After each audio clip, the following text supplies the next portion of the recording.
2 days in a row, severe weather hits the Quad Cities area. Coming up, a look at the damage.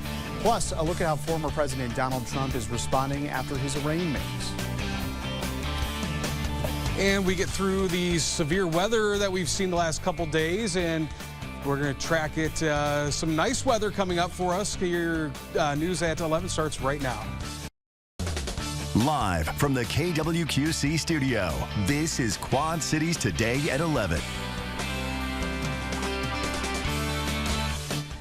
Topping your news at 11, thousands of people are still without power across the Quad Cities area after the destructive storms moved through over the past 27 hours or so. Thanks for joining us. I'm Kyle Keel in for Morgan OTA. At the highest number, just under 20,000 customers were without power across the Quad Cities. That number has dwindled this morning to a little more than 3,500, especially in the Illinois Quad Cities. According to Mid-American, they're out in full force this morning, but they say the remaining customers without power are in the areas that have the most extensive damage. Mid-American officials say more than 100 power poles were damaged and have to be replaced after the storm. They hope to have an estimated restoration time today, but say it could take more than 48 hours for some customers. And the scars from Tuesday morning's storms remain throughout Rock Island this morning. Multiple trees in the area were destroyed, along with damage to homes and down power lines. People living in the area describe what they saw as the storm was barreling down.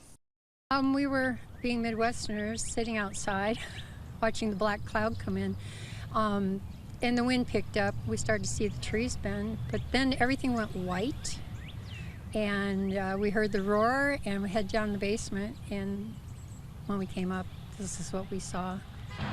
We do have a branch sticking down through the front porch, but I'm about ready to go up on the roof and see if there's any other damage. The winds blew through the area at 70 to 90 miles per hour, causing that widespread damage. And as storm cleanup continues, Rock Island city officials there are advising residents on what they should do now. They say you can call the Public Works Department with any issues because of the storm at 309-732-2200. That number's on your screen right now. They also say the first 24 hours will be designated to opening up roads with cleanup to follow. And a long-standing icon in Rock Island was blown over by the 70 to 90 mile per hour winds yesterday morning. The wind knocked down the Chief Blackhawk statue that's been in Rock Island for decades, standing outside Watchtower Plaza. It was almost sold and moved last year, but that move fell through. This is video of the aftermath yesterday. Now this morning, TV6 drove by the statue on the ground around 4:30 this morning. However, when we went to follow up around 9 o'clock this morning, the statue was gone. We are working to find out what happened to the statue and hope to have more information a little bit later today. Of course, the First Alert Weather Team has been busy tracking the severe weather over the past couple of days. Meteorologist Kyle Dickens joins us now in the Weather Center. And Kyle, we're quieting down now after that severe weather yesterday and even this morning as well. Oh, there's been like a 5-day parade here of severe weather tracking.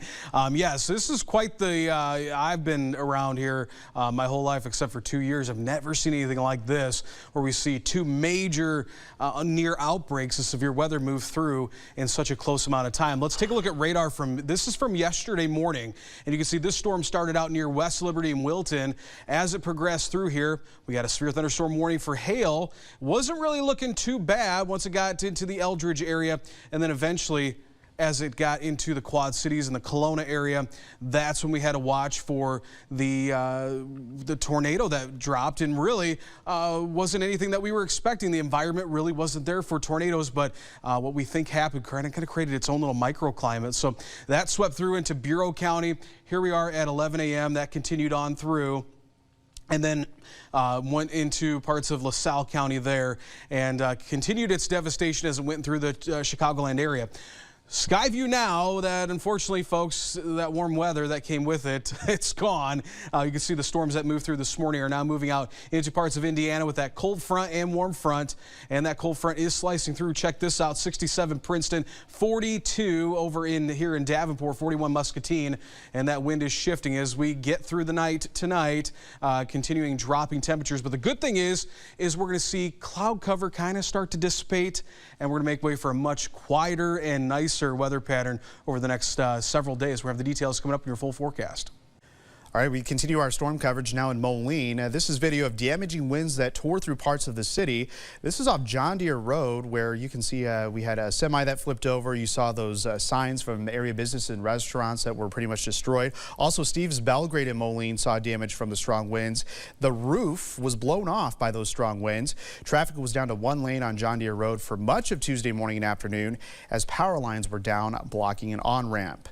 Meanwhile, a tornado caused damage in Kelowna yesterday morning after taking the roof off of a gas station and restaurant, which eventually landed on a nearby business. TV6's Hernan Gutierrez was in Kelowna and spoke to the owner of that business and walks us through the rubble. That's really overwhelming, you know. I don't have a shop, I don't have a house. Behind me, the destruction left behind by an EF2 tornado confirmed by the National Weather Service in Kelowna, just off of Illinois Route 84. Businesses in the area now left picking up the pieces before yet another potential round of severe weather. They wanted to get what we could get out before the walls collapse even more with the wind or whatever. So we're just hoping that it gets by us and we don't have no more damage, but that's what we're praying for now. Milo Velos was able to get his race cars out after his tire shop collapsed due to Tuesday's tornado. This comes as he lost his house in a fire just 3 weeks ago. I mean, I don't know how much more I could take with the thing, you know. I mean, we lost all the memories, all pictures, you know.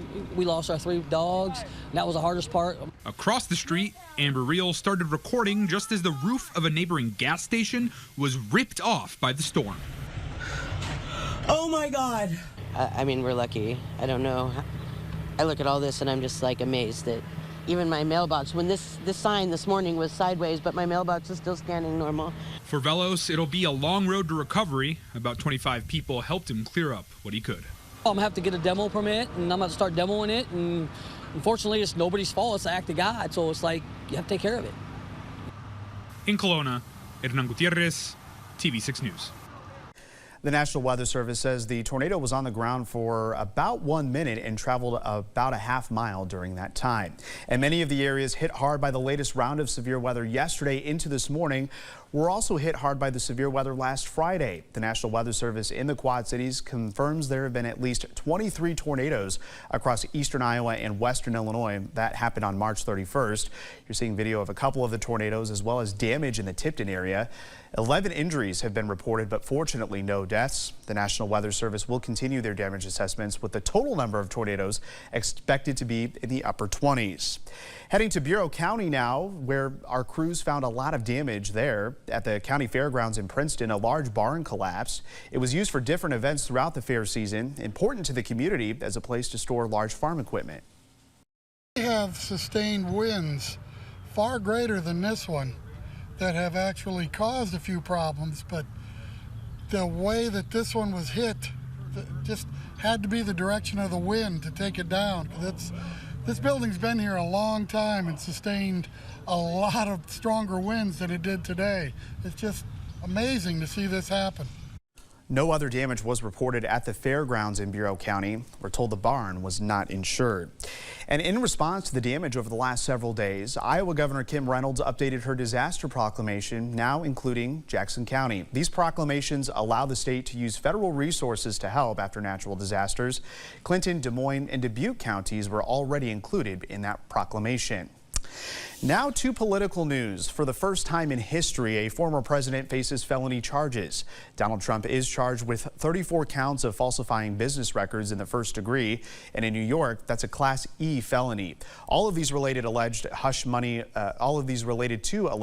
payments before the 2016 election. Each charges carry a maximum of 4 years in prison. NBC's Bree Jackson is on Capitol Hill with the latest. Following his historic arraignment in a New York courtroom, former President Trump returned to his Mar-a-Lago estate, downplaying the criminal charges. Everybody said this is not really an indictment. There's nothing here. He railed against prosecutors. The criminal is the district attorney. The Manhattan DA's office hit Mr. Trump with 34 felony charges related to hush money payments surrounding the 2016 election. To make these payments, they set up shell companies, and they made yet more false statements. Prosecutors laid out a broader picture during Tuesday's arraignment and what they called an unlawful plan to suppress negative information that could have affected Mr. Trump's 2016 presidential campaign. Trump pleaded not guilty, and his legal team claimed there's no there. Where are the underlying charges? I mean, the indictment actually did not list what these underlying charges are. This is just one legal issue the former president is dealing with.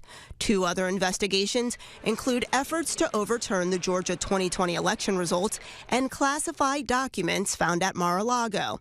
They could be more damaging. Fulton County is going to come next. That's a stronger case, followed by Jack Smith and Merrick Garland on the strongest cases of all. There's also an inquiry into the former president's role in the January 6th attack at the U.S. Capitol. In Washington, Bree Jackson, NBC News. All right, coming up at 11, the Easter egg hunt your family won't want to miss, with tens of thousands of eggs spread out across the Mississippi Valley Fairgrounds. We have details on the weekend event benefiting a local nonprofit next.